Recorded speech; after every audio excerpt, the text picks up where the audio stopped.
اعوذ باللہ من الشیطان اللعین الرجیم بسم اللہ الرحمن الرحیم الحمد للہ رب العالمین الصلاة والسلام علی اشرف الانبیاء والمرسلین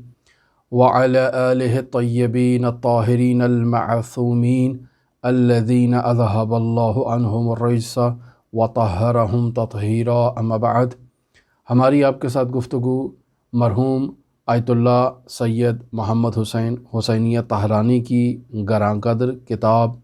رسالہ لب اللباب میں جاری تھی، اور ہم آج اس کتاب کے 33ویں درس کے ساتھ آپ کی خدمت میں حاضر ہوئے ہیں۔ ہم نے اپنی گزشتہ گفتگو میں اس مطلب کو آپ کی خدمت میں بیان کیا کہ ایک انسان جب سیر و سلوک کے سفر کو انجام دیتا ہے تو مراقبے کی بدولت جو ہم نے پہلا وظیفہ آپ کی خدمت میں بیان کیا کہ ایک سالک کو سیر و سلوک میں سفر کے آغاز سے سفر کے انتہا تک اور پھر اپنی حیات کے آخری لمحات تک مراقبے کی حالت میں رہنا چاہیے۔ انسان اس مراقبے کی بدولت اس عالم کثرت سے، اس عالم مادہ سے، اس عالم طب سے عبور کرتے ہوئے عالم فنا کی طرف سفر کرتا ہے اور مراحل طے کرتا ہے۔ اور ہم نے اپنی گفتگو کے آغاز سے، یعنی اس کتاب رسالہ لب اللباب میں آغاز میں ہی مرحوم آیت اللہ طہرانی نے فنا کے مرحلے کو بیان کیا، اور پھر اس وقت سے اب تک جتنی بھی ہم نے آپ کے ساتھ گفتگو کی اور دروس بیان کیے، یعنی 33 درسوں کے اندر ہم آپ کی خدمت میں مسلسل اس مطلب کو بیان کر رہے ہیں کہ ایک سالک نے اس عالم طب سے اور اس عالم مادہ سے عبور کرتے ہوئے فنا کے مراحل کو طے کرنا ہے اور فنا تک پہنچنا ہے۔ ہم نے آپ کی خدمت میں یہ مطلب بھی بیان کیا کہ یہ سالک اس عالم مادہ سے عبور کرتے ہوئے عالم برزخ میں چلا جاتا ہے، وہاں عالم برزخ کو مشاہدہ کرتا ہے، منتقل ہوتا ہے عالم نفس کی طرف، اور پھر وہاں سے یہ منتقل ہوتا ہے اور انتقال کرتا ہے تجرد کی طرف، اور تجرد سے بھی تجرد تام کی طرف یہ سفر کرتا ہے۔ یعنی سالک مراقبے میں اس قدر پختگی لے کر آتا ہے، اس قدر مضبوط ہوتا ہے کہ تجرد تام کے مرحلے تک پہنچ جاتا ہے، اور تجرد تام کے مرحلے پر جب یہ سالک پہنچتا ہے تو مقام کلیت کو درک کر لیتا ہے، جسے ہم نے مرحوم آیت اللہ کربلائی کے حالات زندگی بیان کرنے سے پہلے آپ کی خدمت میں بیان کیا کہ سالک اپنے نفس کو کلی صورت میں مشاہدہ کرتا ہے جو مافوق زمان و مکان ہے، اور پھر وہاں سے یہ سالک اسماء و صفات باری تعالی تک پہنچتا ہے اور اس عالم کو درک کرتا ہے۔ سالک کو یہ توفیق حاصل ہوتی ہے کہ وہ ان تمام اسفار کو طے کرتا ہے، اور ہم نے آپ کی خدمت میں بیان کیا کہ ان اسفار کو طے کرنے کے لیے ایک سالک کو جذبے کی ضرورت ہے، اور پھر یہ جذبات اسے فنائے حقیقی کی طرف لے جائیں گے۔ یعنی سالک جس قدر مراحل فنا سے عبور کرتے ہوئے، اسماء و صفات سے عبور کرتے ہوئے جب فنائے تام تک منتقل ہو جائے گا، جسے ہم نے فنائے ذاتی کی صورت میں آپ کی خدمت میں بیان کیا، تو یہ آپ کی خدمت میں ان تمام مراحل میں ہم نے اس نقطے کی طرف توجہ آپ کی دلائی ہے کہ سالک یہ جتنے بھی سفر طے کرتا ہے، یہ تمام عرفانی سفر سالک کی خود محنت سے انجام نہیں پاتے ہیں۔ جتنی بھی جد و جہد کرے، جتنی بھی کوشش کرے، جب تک اسے وہ جذبہ حاصل نہ ہو جو جذبہ الہی ہے، یہ سالک کسی مقام تک نہیں پہنچ سکتا۔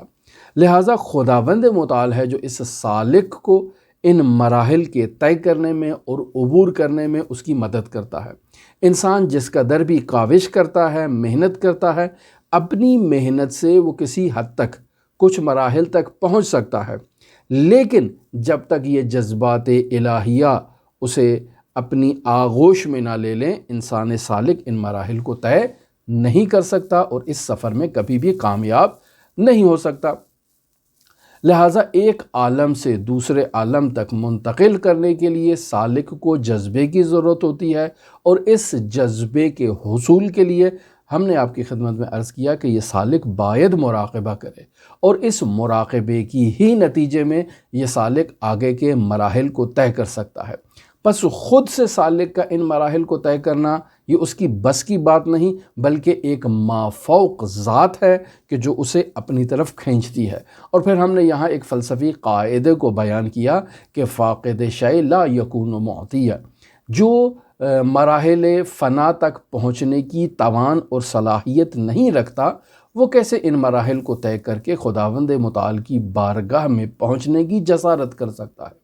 بس خود خداوند متعال ہے جو اس سالک کو اپنی طرف کھینچتا ہے اور اسے اس مرحلہ عالم مادہ سے کھینچ کے اس عوالم فنا تک اور اسماء و صفات کی عوالم کی سیر کراتا ہے، اور پھر فنائے تام تک اس سالک کو منتقل کرتا ہے۔ ہم نے یہاں اس مطلب کی طرف بھی اشارہ کیا کہ انسان کا جد و جہد کرنا، انسان کا محنت کرنا ایک فطری عمل ہے، اور فطرتاً انسان اس بات کا طالب ہوتا ہے کہ وہ کمال کو طلب کرے، اور پھر نہایت کمال انسان سالک کی یہ ہے کہ وہ اس عالم مادہ سے اعراض کرے اور اس عالم مادہ کو طلب نہ کرے۔ بس عالم مادہ کو طلب نہ کرنا اور کمال حاصل کرنا، خود کو فنا میں لے جانا، خود کو مٹا دینا، خود کو ختم کر دینا، خود کو نیست کر دینا، اور خود کو ختم کرنے کے لیے اور نیست کرنے کے لیے سالک کا جد و جہد کرنا اور جد و جہد مسلسل کرنا، یہ ایک ایسی مباحث ہے کہ جنہیں سننے سے انسان عادی کا ذہن چکرا جائے گا، اور وہ کہے گا کہ یہ کیا بیان ہو رہی ہیں باتیں اور کیا مطالب ذکر ہو رہے ہیں۔ ظاہری بات ہے ان مطالب کو سمجھنے کے لیے، ان اصطلاحات کو سمجھنے کے لیے ایک انسان میں ذوق کا ہونا نہایت ہی ضروری ہے۔ مرحوم آیت اللہ سید علی آغا قاضی طباطبائی رحمۃ اللہ علیہ اس مطلب پر تاکید فرمایا کرتے تھے کہ جو سیر و سلوک کے ان مراحل سے عبور کرنا چاہتا ہے اسے جذبات الہیہ کی ضرورت ہے۔ یعنی اگر خود انسان پر چھوڑ دیا جائے تو یہ انسان ایک بھنور میں پھنس جائے گا اور خود کو گم کر دے گا، لہٰذا اسے اس بھنور سے نکالنے کے لیے توفیق الہی کا ہونا ضروری ہے، اور جب تک یہ توفیق الہی ایک سالک کے شامل حال نہ ہو، جس توفیق کو ہم نے جذبہ الہیہ سے تعبیر کیا، تو جب تک یہ جذبات الہیہ ایک سالک کا احاطہ نہ کر لیں اور اسے عوالم کی سیر کرواتے ہوئے اسے مقام فنا اور پھر فنائے حقیقی اور پھر فنائے تام تک اسے منتقل نہ کریں، یہ سالک کسی مقام تک نہیں پہنچ سکتا۔ لہٰذا فنائے تام اور فنائے حقیقی کے نزدیک انسان اپنی محنت سے جا سکتا ہے، لیکن جذبات الہی کے بغیر ممکن ہی نہیں ہے۔ انسان کچھ حد تک محنت کرتا ہے، کچھ حد تک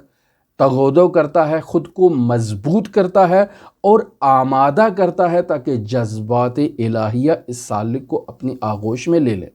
جب سالک اور عارف ان جذبات الہیہ کی لپیٹ میں آ جاتا ہے تو پھر جذبات الہیہ جو ہیں وہ مرحوم علی قاضی طباطبائی رحمۃ اللہ علیہ کے بقول اسے عوالم کی سیر کرواتے ہیں اور عالم فنا کی طرف اسے لے جاتے ہیں اور پھر فنائے تام تک اسے منتقل کرتے ہیں، اور وہاں وہ اپنے رب کے جمال اور کمال علی اطلاق کا مشاہدہ کرتا ہے اور اس کی طرف توجہ کرتا ہے۔ اب ایسے میں یہ سالک جب اس مقام کی طرف متوجہ ہوتا ہے تو اپنی ہستی کو بھی اور اپنے غیر کی ہستی کو بھی جلا کر خاکستر کر دیتا ہے، اور اپنے محبوب کے علاوہ کسی اور کو مشاہدہ نہیں کرتا ہے، یعنی کسی دوسرے کی طرف اس سالک کی نظر ہی نہیں پڑتی ہے، اور غیر کو جلا دینا یہ تو معقول کی بات نہیں ہے۔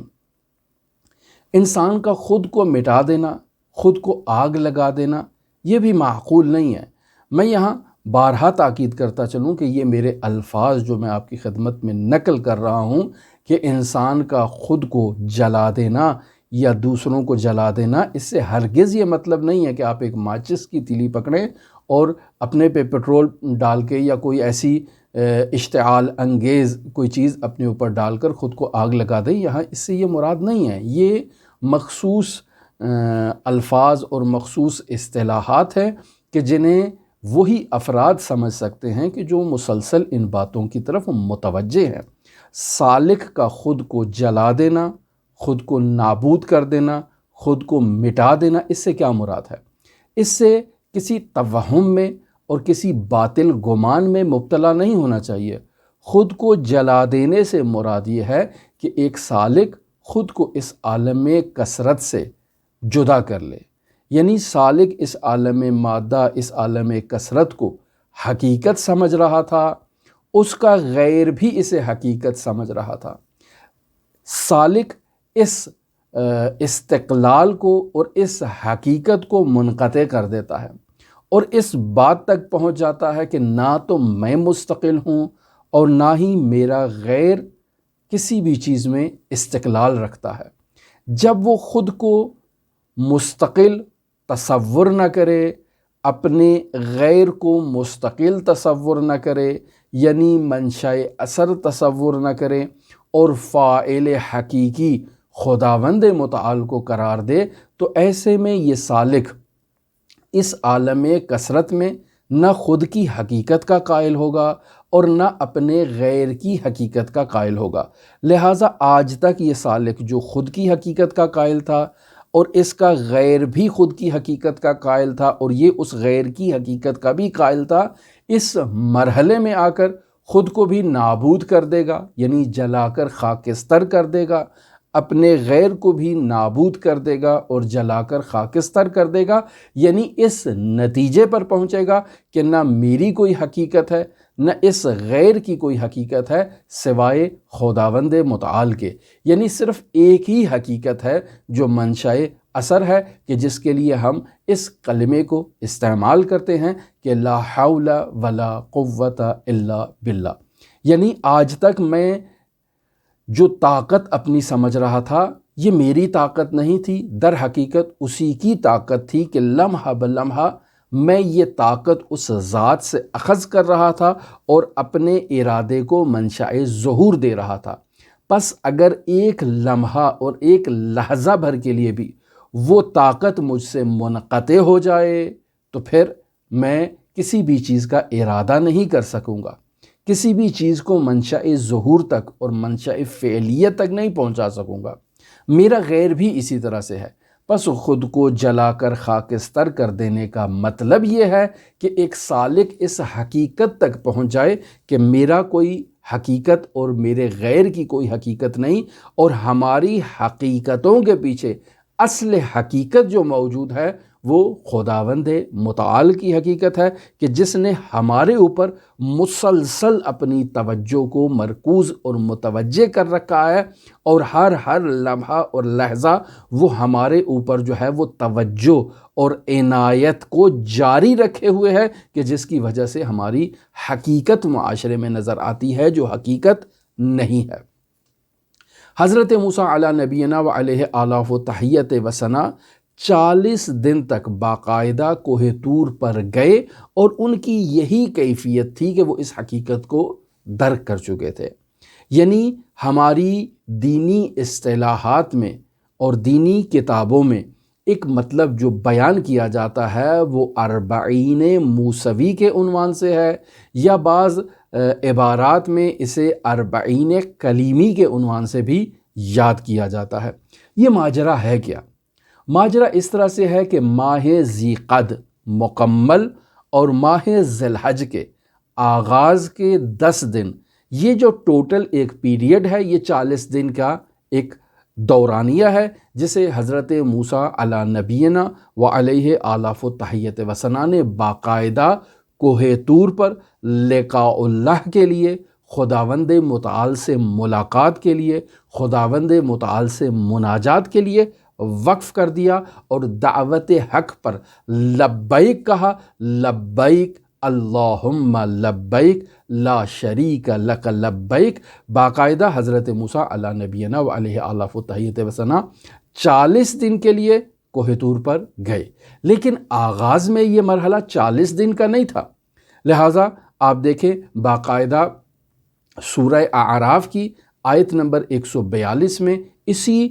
چلہ حضرت موسیٰ علی نبینا و علیہ آلاف و تحیت و ثنا کا ذکر ہے کہ جسے ہماری دینی کتابوں میں 40 موسوی کہا جاتا ہے یا 40 کلیمی کہا جاتا ہے۔ لہٰذا ارشاد ہوتا ہے بسم اللہ الرحمن الرحیم وَوَاعَدْنَا مُوسَىٰ 30 لَيْلَةً وَأَتْمَمْنَاهَا بِعَشْرٍ فَتَمَّ مِيقَاتُ رَبِّهِ 40 لَيْلَةً، یعنی موسیٰ سے باقاعدہ 30 دنوں کا ایگریمنٹ اور قرار پایا تھا، لیکن پھر اسے 10 دن مزید اضافہ کر کے مکمل ٹوٹل ایک چلے میں اور 40 دنوں میں تبدیل کر دیا گیا،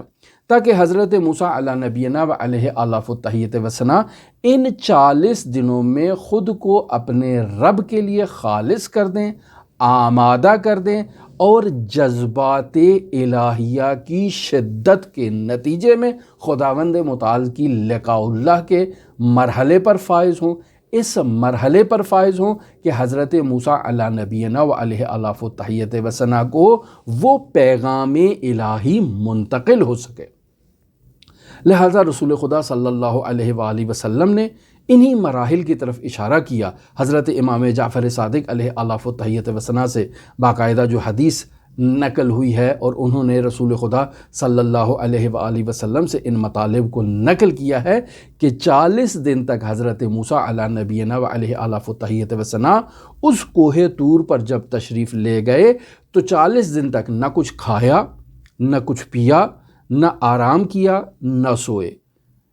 البتہ یہاں بعض لوگوں نے اس مطلب کی اضافہ اس مطلب میں کیا ہے کہ نہ کھایا، نہ پیا، نہ آرام کیے، نہ سوئے، کچھ بھی نہیں کیا حضرت موسیٰ علی نبینا نے۔ اس سے مراد یہ ہے کہ بقدر طاقت البشریہ، یعنی جہاں تک بشریت کا قوام ہے اتنی خوراک بھی کھائی، اتنا آرام بھی کیا اور اتنا پانی بھی پیا تاکہ بشریت قائم رہ سکے، انسان کی حیات برقرار رہ سکے، اتنا یہ کیا، وگرنہ اس کے علاوہ جو اضافات ہیں اسے اپنے وجود سے اسقاط کر دیا اور دور کر دیا۔ لہٰذا رسول خدا صلی اللہ علیہ وآلہ وسلم سے جو نورانی روایت امام جعفر صادق علیہ السلام سے نقل ہے اس میں حضرت فرماتے ہیں کہ انہو ما اقل ولا شرب ولا نام ولا اشتہا شیئا من ذالک، یعنی حضرت موسیٰ علی نبینا و علیہ آلاف التحیت و ثنا نے کچھ نہیں کھایا، کچھ نہیں پیا اور بالکل آرام نہیں کیا اور نہ ہی کسی چیز کی اشتہا کا اظہار کیا انہی امور سے، فی ذہابہ و مجیئہ، یعنی جاتے وقت بھی اور آتے وقت بھی۔ پس ٹوٹل 40 دن جو حضرت موسیٰ علی نبینا و علیہ آلاف التحیت و ثنا اس مرحلے میں خداوند متعال کی خدمت میں رہے تو دعوت پروردگار میں رہے اور خداوند متعال کے انہی جذبات الہیہ میں استفادہ کرتے رہے۔ لہٰذا آخر میں ہے 40 یوما شوقا الی ربہ، یعنی خداوند متعال کی لقاء کے شوق میں اور خداوند متعال سے پیغام لینے کے شوق میں اور ان معارف کو دریافت کرنے کے شوق میں حضرت موسیٰ علی نبینا و علیہ آلاف التحیت و ثنا نے 40 دن تک اپنی ہستی کو جو ہے وہ ختم کر دیا، نابود کر دیا، اپنی حقیقت کو مٹا دیا اور فانی ہو گئے خداوند متعال کے اس مراحل میں اور لقائے اسماء و صفات میں، اور پھر فنائے تام کے مرحلے تک پہنچے حضرت موسیٰ علی نبینا و علیہ آلاف التحیت و ثنا۔ فَإِذَا دَخَلْتَ مَيْدَانَ الشَّوْقِ فَكَبِّرْ عَلَى نَفْسِكَ، لہٰذا سالک کا وظیفہ ہے، رسول خدا صلی اللہ علیہ وآلہ وسلم فرما رہے ہیں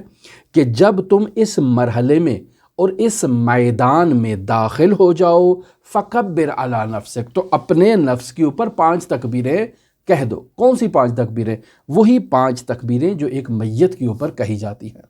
من اراد ان ينظر الى میت الحی فلینظر الى وجہ علی بن ابی طالب،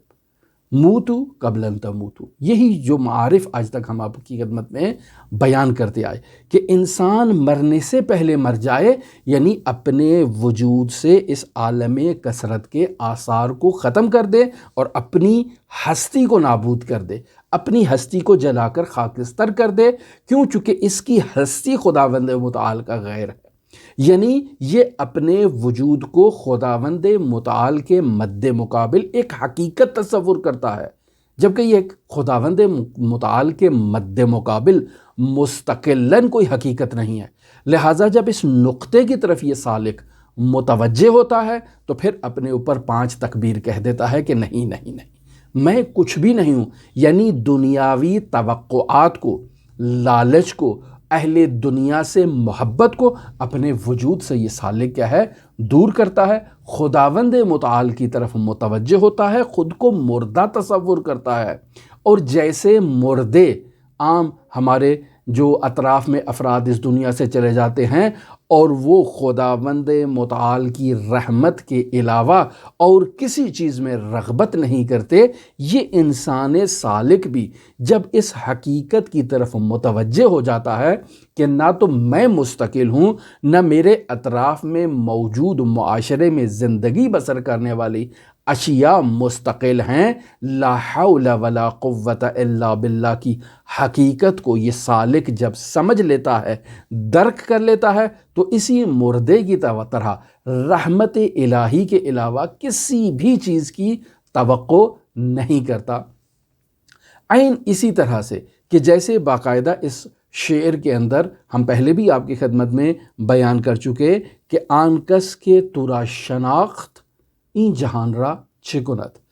اے میرے پروردگار جس نے اس حقیقت کو پہچان لیا کہ تیرے حضور میری کوئی حقیقت نہیں ہے، میں تیرے مد مقابل اصلاً کچھ ہوں ہی نہیں، میرا وجود ہی نہیں ہے تیرے وجود کے مد مقابل، چونکہ میرا وجود تو منشأ ظہور ہی تجھ سے لے رہا ہے،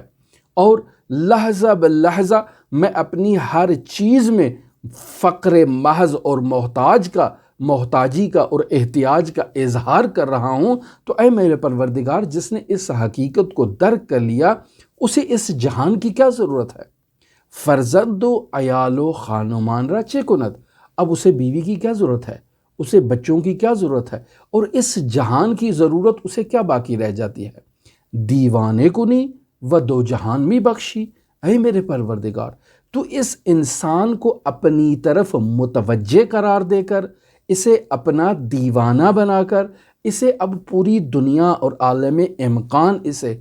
بخش دے، تو دیوانہ یہ تو دو جہان را چچکنت، تو تیرے دیوانے کو اس 2 جہان کی کوئی ضرورت ہی نہیں ہے۔ لہٰذا حضرت امام جعفر صادق نے جو رسول خدا صلی اللہ علیہ وآلہ وسلم سے یہ حدیث نقل کی حضرت موسیٰ علی نبینا و علیہ آلاف و تحیت و ثنا سے، اسے منابع روائی میں باقاعدہ مصباح الشریعہ جو حضرت امام جعفر صادق علیہ آلاف و تحیت و ثنا سے منسوب ہے اس میں درج کیا گیا ہے، اور اس کی بھی جلد نمبر 1 ہے، صفحہ نمبر 196 ہے۔ پھر اسی کتاب سے یہ حدیث جو ہے وہ منتقل ہوئی ہے کتاب شریف بہار الانوار میں۔ پس روایت کیا ہے؟ روایت کے صدر کو ہم آپ کی خدمت میں بیان نہیں کرتے، ایک دفعہ پھر تکرار کر دیتے ہیں کہ انہو ما عقل ولا شرب ولا نام ولا اشتہى شیئا من ذالک، یعنی حضرت موسیٰ علی نبینا علیہ آلاف و تحیت و ثنا نے جب اس حقیقت کو درک کر لیا کہ میں اپنی ذات کو فنا کر رہا ہوں اور خداوند متعال کی لقاء کے لیے آیا ہوں، تو عالم کثرت کے جو لوازمات ہیں ان کو اپنے وجود سے جدا کر دیا۔ یعنی کیا کیا؟ یعنی ما اکل، کچھ نہیں کھایا، ولا شرب، کچھ نہیں پیا، ولا نام، اور اصلاً نہیں سوئے، ولا اشتہا، اور اصلاً اشتہا، شوق، خواہش، کسی بھی چیز کی اپنے وجود سے اس کو ختم کر دیا۔ اور اس تمام مطالب کی میں تفسیر پہلے آپ کی خدمت میں بیان کر چکا ہوں کہ ہر وہ چیز جس کا بشریت کے بقا کے لیے ہونا لازم ہے، اس کو اس مقدار تک حضرت موسیٰ علی نبینا علیہ آلاف و تحیت و ثنا نے اپنایا، یعنی خوراک اس مقدار میں رکھی جس سے بشریت باقی رہ سکے، پانی اس حد تک پیا جس سے انسان زندہ رہ سکے، آرام اس حد تک کیا کہ جس سے بشریت کی حیات برقرار رہے، اور باقی تمام خواہشات کو ختم کر کے 40 دن تک صرف اپنے وجود کو خداوند متعال کے لیے خالص کر دیا اور پاکیزہ کر دیا۔ یہ جاتے وقت کا دور بھی تھا اور واپس آتے وقت بھی، یعنی سیر اللہ کے مرحلے میں، یعنی من الخلق الی الحق تک کے جتنے مراحل ہیں اس میں حضرت موسیٰ علیہ نبینا و علیہ آلاف و تحیت وسنا نے بھی اپنے آپ کو خالص کیا ان 40 دنوں میں، اور پھر واپس لوٹتے وقت یعنی من الحق الی الخلق تک جو مرحلہ طے کیا اس میں بھی حضرت موسیٰ علیہ نبینا و علیہ آلاف و تحیت وسنا نے اپنے آپ کو خالص کیا، اور ٹوٹل سیر و سلوک جو حضرت موسیٰ علیہ نبینا و علیہ آلاف و تحیت وسنا نے انجام دی وہ ہے 40 یوماً، 40 دن تک، شوقاً الی ربہ، اپنے پروردگار کے انہی جذبات الہیہ کے حصول میں اور اس کے شوق میں۔ پس اے انسان، یہاں رسول خدا مجھے اور آپ کو وظیفہ دے رہے ہیں، فَإِذَا دَخَلْتَ میدان شوق، اے سالک جب تو میدان شوق میں داخل ہو جائے، فَكَبِّرْ عَلَى نَفْسِكَ، تو اپنے وجود پر 5 تکبیریں کہہ کے خود کو مردہ قرار دے دے، یعنی موتو قبل ان تموتو کا مصداق بن جا، یعنی اس شعر کی حقیقت کو درک کر لے کہ آنکس کے تو را شناخت این جہان را چکنت، فرزند و عیال و خانمان را چکنت، دیوانے کنی دو جہاں می بخشی، دیوانے یہ تو دو جہان را چکنت، یعنی اس مرحلے میں پہنچ کے اس حقیقت کو یہ سالک درک کر لے کہ میرا اس عالم طب میں اور اس عالم کثرت میں رہنا صرف اس مقصد کی خاطر ہے کہ میں اپنے خداوند متعال کی عبادت کر سکوں۔ پس اگر فرزند و عیال و خانمان و دنیا و وما فیہا جتنی بھی چیزیں ہیں وہ انسان کو مستقل قرار دے دیں، انسان کو خداوند متعال کے اپوزٹ لا کر مستقل طور پر کھڑا کر دیں تو یہ چیزیں مذموم ہیں، اور اگر یہ تمام چیزیں خداوند متعال کی اطاعت اور خداوند متعال کی لقاء اور خداوند متعال تک پہنچنے میں انسان عارف اور سالک کو مدد کریں تو یہ انسان کے لیے مفید ہے۔ پس یہاں اس مرحلے کی طرف مد نظر رکھیں کہ سالک اور راہب میں فرق کیا ہے، عارف اور راہب میں فرق کیا ہے۔ بنیادی فرق یہ ہے کہ ایک عارف جو ہے وہ دنیا و ما فیہا کو اپناتا ہے خدا کے امر کی اطاعت کی خاطر اور خداوند متعال کی خوشنودی کی خاطر اور خداوند متعال کی بیان کردہ شریعت مقدسہ مطہرہ اسلامیہ پر عمل کرنے کی خاطر، جبکہ راہب جو ہے وہ ان تمام چیزوں کو اس زعم و گمان میں کہ یہ خداوند متعال تک پہنچنے میں اس کی رکاوٹ کا باعث بنے گی، ان چیزوں کو ترک کرتا ہے اور غاروں میں، پہاڑوں میں یا کسی ایسے کلیسا میں جہاں خداوند متعال کی صرف وہ عبادت کر سکے وہاں وہ منتقل ہو جاتا ہے۔ لہٰذا یہ دنیا و ما فیہا انسان کی اس مرحلے تک توجہ کا ہونا ضروری ہے کہ یہ سب حقیقت میں خداوند متعال کے مد مقابل استقلال نہیں رکھتی ہیں، نہ انسان مستقل ہے اور نہ انسان کے علاوہ کوئی اور چیز اس دنیا میں مستقل ہے۔ جب سالک اس مرحلے پر پہنچ جائے گا تو 2 نقاط پر توجہ جو ہے وہ ضروری ہے کہ انسان خدا کے سوا کسی اور چیز کو نہ دیکھے، یعنی کان اللہ ولم یکن معہ شیء، یعنی اللہ تھا اور اللہ کے علاوہ اور کوئی چیز اس کائنات میں موجود نہیں تھی، الان کما کان، ابھی بھی اسی طرح سے ہے کہ اللہ ہے، ولم یکن معہ شیء، اس کے علاوہ کوئی بھی شے مستقل حقیقت نہیں رکھتی ہے، اور مستقل حقیقت جو ہے وہ صرف خداوند متعال کی ذات ہے۔ اس مرحلے پر ایک سالک جب پہنچتا ہے تو عالم طب کی خصوصیات سے جدا ہو جاتا ہے، ان کی حقیقت کو درک کر لیتا ہے، کچھ نہیں کھاتا اسی طرح سے جس طرح سے حضرت موسیٰ علیہ نبینا و علیہ آلاف و تحیت وسلام نے کچھ نہیں کھایا، کچھ نہیں پیتا جس طرح سے حضرت موسیٰ علیہ نبینا و علیہ آلاف و تحیت وسلام نے کچھ نہیں پیا، معاشرتی امور میں لوگوں کے ساتھ معاشرت نہیں کرتا، اپنا کردار ادا نہیں کرتا، عین اسی طرح سے جس طرح حضرت موسیٰ علیہ نبینا و علیہ الاف و تحیت و ثنا نے انجام دیا، خود کو خداوند متعال کے سوا بالکل حقیقت قرار نہیں دیتا اور خود خداوند متعال ہی کی حقیقت کو تسلیم کر لیتا ہے، اور ان تمام الدنیا و ما فیہا کو اگر انجام دیتا ہے تو اس کی اطاعت میں اور اس کی حضور تک پہنچنے کے لیے انہیں وسیلہ قرار دیتا ہے۔ بس حضرت موسیٰ علیہ نبینا و علیہ آلاف و تحیت و ثنا نے سیر و سلوک کا سفر 40 دن میں کیا ہے۔ ایک عارف اور ایک سالک ممکن ہے یہ سیر و سلوک کا سفر جو ہے وہ 40 سال میں کرے، 50 سال میں کرے، 60 سال میں کرے، یہ اس کی اپنی زندگی کی مدت پر ڈیپینڈ کرتا ہے اور اس کی خداوند متعال کے حضور مراقبے کے نتیجے میں حاصل ہونے والے جذبات الہیہ پر ڈیپینڈ کرتا ہے کہ یہ سالک اس مرحلے کو کب انجام دے اور کس طرح سے انجام دے۔ لہٰذا یہاں انسان خدا کے علاوہ کسی اور کو مستقل تصور نہیں کرتا، یعنی دیکھتا ہے معاشرے میں، معاشرتی امور کو بھی انجام دیتا ہے، زن و فرزند کے ساتھ، بیوی بچوں کے ساتھ، خاندان کے ساتھ، ملک کے ساتھ وفادار رہتا ہے، تمام امور کو انجام دیتا ہے، لیکن ان تمام امور میں حقیقت جو ہوتی ہے وہ خداوند متعال کی ذات کو تصور کرتا ہے، اور خداوند متعال تک پہنچنے کے لیے اس کے فرمان کی اطاعت کی خاطر ان امور کو وہ انجام دیتا ہے۔ بس حقیقت صرف خداوند متعال کی ذات ہے، اور یہ تمام چیزیں جو اس کائنات میں موجود ہیں یہ سب اس حقیقت کے مد مقابل ایک مجاز سے بیشتر اور زیادہ نہیں ہیں۔ بس یہ سالک مخلوق کو خالق کا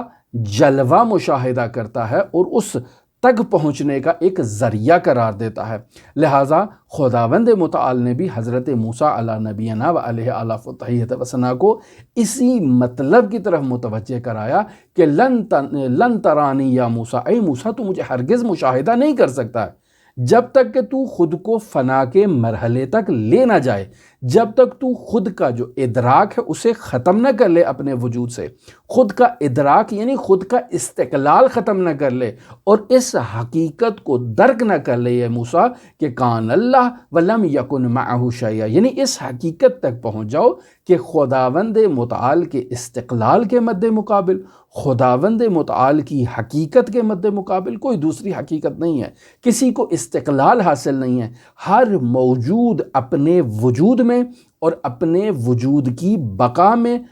اس ذات کی محتاج ہے، اور لمحہ لمحہ اس سے باقاعدہ جیسے آکسیجن دریافت کی جاتی ہے، یہ موجود اپنے وجود کو لمحہ بلمحہ اسی ذات سے اخذ کر رہی ہے۔ لہٰذا انسان خود کی خصوصیات سے غافل ہو جاتا ہے اور خداوند متعال اس انسان کے امور پر حاکم ہو جاتا ہے۔ اسے ہی ہم نے فنا کے معنی میں بیان کیا، اور فنا کی جو تفسیر ہم نے بیان کیا وہ یہی ہے کہ انسان کوئی فعل اپنا خود مستقل انجام نہیں دیتا۔ میں اگر اپنے معاشرے میں زندگی بسر کر رہا ہوں اور معاشرتی امور کو انجام دے رہا ہوں تو اس کی اطاعت کی خاطر، اس کی خوشنودی کی خاطر، بس اس کا حکم میرے وجود پر حاکم ہے اور وہ مجھ سے یہ کام کو انجام دلوا رہا ہے۔ میں اس کے حکم کی اطاعت کرتے ہوئے اپنے گھر کے امور کو اور مینجمنٹ کو انجام دے رہا ہوں، معاشرے کی مینجمنٹ کو انجام دے رہا ہوں، درس پڑھ رہا ہوں، پڑھا رہا ہوں، آپ سے گفتگو کر رہا ہوں، ان تمام امور کو جو میں انجام دے رہا ہوں، میرے ان تمام امور کے اوپر حاکم جو ہے وہ اس کی ذات ہے، اور وہی میرے تمام امور کا مدبر ہے، چونکہ میں نے اس حقیقت کو درک کر لیا ہے کہ میں اپنی زندگی کے ایک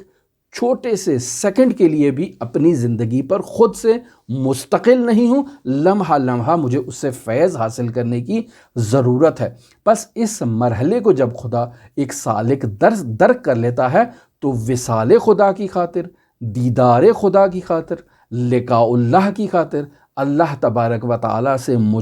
ملاقات کی خاطر یہ سالک یہ سب کلمات جو اس کائنات میں انجام دے رہا ہے ان سب کو مجاز سمجھتا ہے، یعنی یہ مجاز ہیں، اور انسان اللہ کو مشاہدہ کرنے کے لیے، اس کے حرم میں داخل ہونے کے لیے، اس کی اجازت کا متمنی رہتا ہے اور طلبگار رہتا ہے کہ وہ کب اسے ان جذبات الہیہ میں شدت لا کر اسے اپنی طرف کھینچے اور اس سالک کو فنا کے مرحلے تک لے جائے۔ یہ ایک وہ مرحلہ ہے جسے سالک باقاعدہ مشاہدہ کرتا ہے۔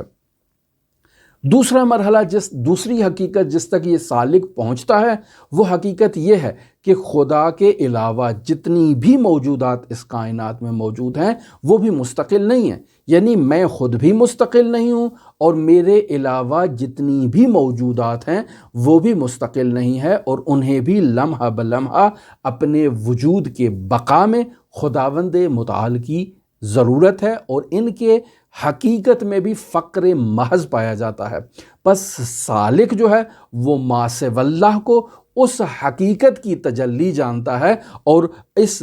کثرت میں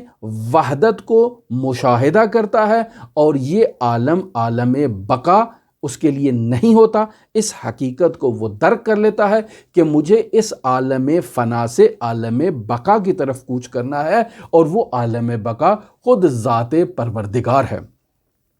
لہٰذا یہ وہ مطالب ہیں جنہیں آیت اللہ تہرانی آج کی اپنی اس ایک پیراگراف میں بیان کر رہے ہیں۔ میں آیت اللہ تہرانی کی عبارت آپ کی خدمت میں بیان کرتا ہوں اور اس کا ترجمہ آپ کی خدمت میں پیش کرنے کی کوشش کرتا ہوں تاکہ آج کی ہماری بحث جو ہے وہ اس رسالہ لب اللباب سے کمپلیٹ ہو جائے اور ہم ایک اگلے پیراگراف کی طرف منتقل ہوں۔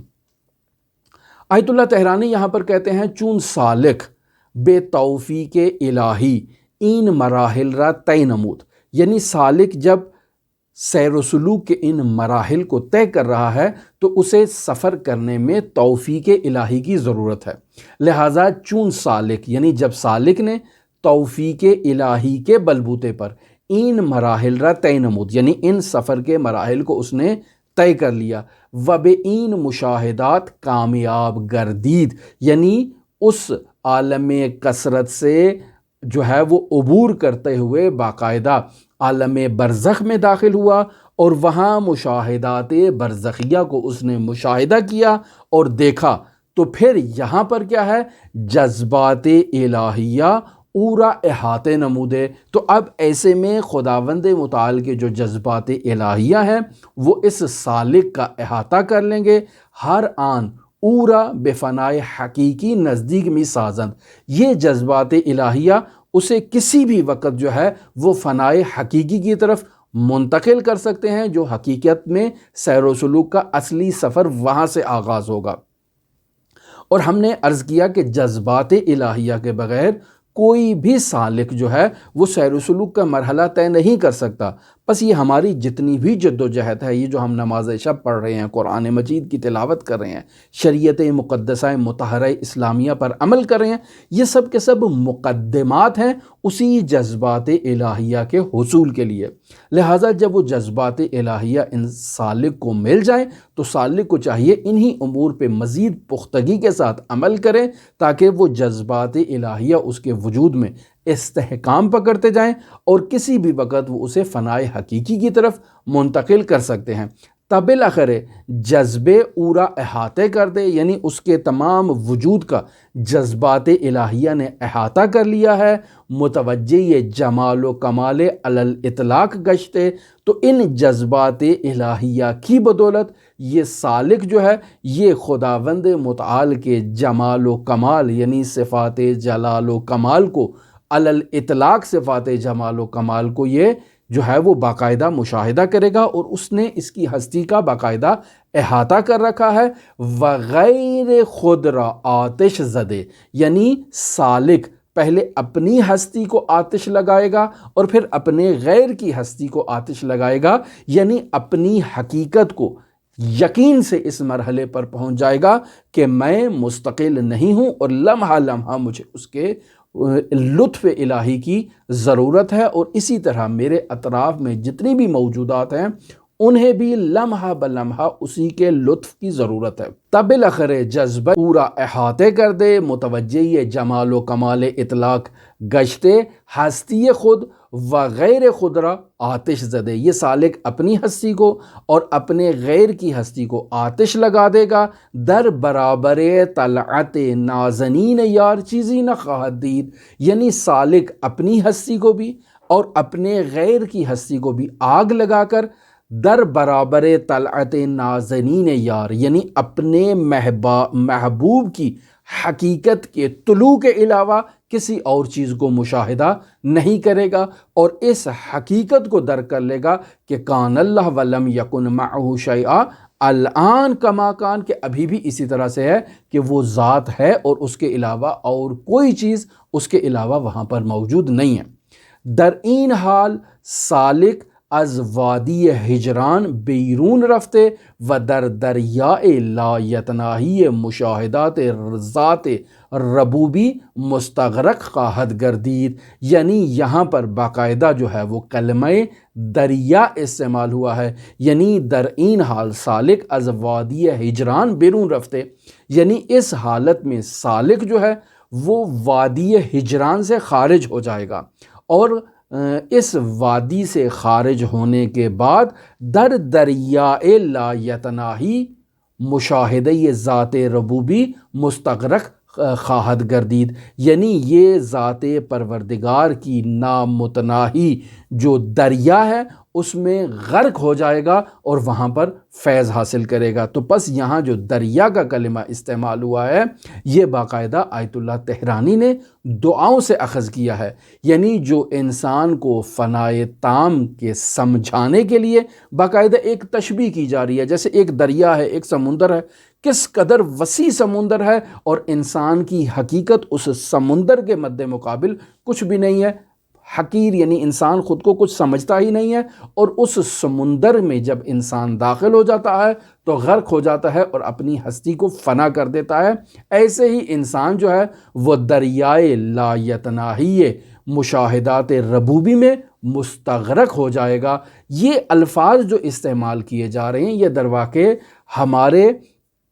ان مطالب کو بیان کرنے میں کوتاہی کے اوپر دلالت کرتے ہیں۔ یعنی کیا مطلب؟ یعنی ہمارے پاس الفاظ نہیں ہیں، الفاظ میں کمی ہے، چونکہ الفاظ معانی تک انسان کے ذہن کو منتقل کرتے ہیں، اور ہمارے پاس ایسے الفاظ ہی نہیں ہیں کہ جو ان حقائق کو ہمارے سامنے بیان کر سکیں۔ لہٰذا ان حقائق کو پہنچنے کے لیے ہم اسی دنیا میں جو الفاظ ہمارے پاس موجود ہیں وہ اگرچہ ناقص ہیں، لیکن انہی ناقص الفاظ اور کلمات کی مدد سے ہم ان معانی کو درک کرنے کی کوشش کرتے ہیں کہ جو بہت ہی مافوق ہیں۔ لہٰذا اگر کسی کو ہمارے الفاظ میں یا آیت اللہ تہرانی نے یہ جو الفاظ بیان کیے ہیں ان الفاظ میں کوئی دقت پیش آ رہی ہے اور وہ سمجھ رہا ہے کہ وہ ایک اور مافوق حقیقت تک ان الفاظ کے بغیر پہنچ سکتا ہے، تو اصل مطلب حقیقت تک پہنچنا ہے۔ الفاظ فقط ایک ذریعہ ہے معانی تک انسان کے ذہن کو منتقل کرنے کے لیے۔ لہٰذا یہ آج کی تمام گفتگو تھی جسے ہم نے آپ کی خدمت میں بیان کیا اور کوشش کی کہ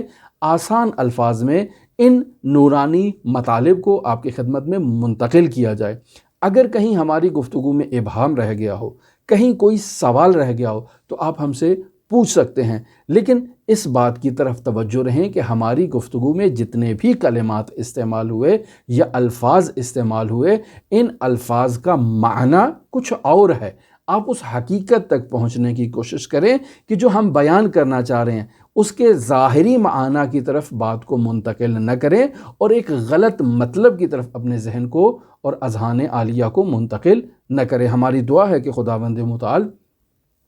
ان گراں قدر مطالب کو سمجھنے میں ہماری مدد کرے اور ہمیں حضرات اہل بیت علیہم الصلاۃ والسلام کی